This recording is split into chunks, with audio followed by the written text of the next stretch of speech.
Heboh. Menteri Agama larang gunakan speaker masjid selama Ramadan, begini tanggapan JK.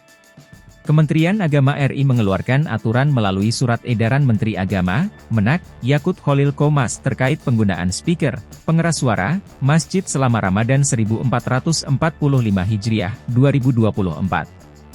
Namun, aturan yang dilansir dari Tribun News, 9 Maret ini, mengundang kritik dan tanggapan dari berbagai kalangan.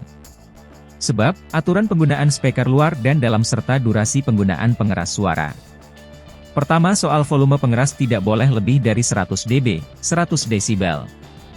Lalu, kedua pelaksanaan salat tarawih, ceramah, dan tadarus menggunakan speaker dalam da ketiga, takbir 1 Syawal, 10 Zulhijjah di Masjid Musala bisa memakai speaker luar, tetapi hingga pukul 22. Kelima pelaksanaan salat Idul Fitri dan Idul Adha baru bisa memakai speaker luar.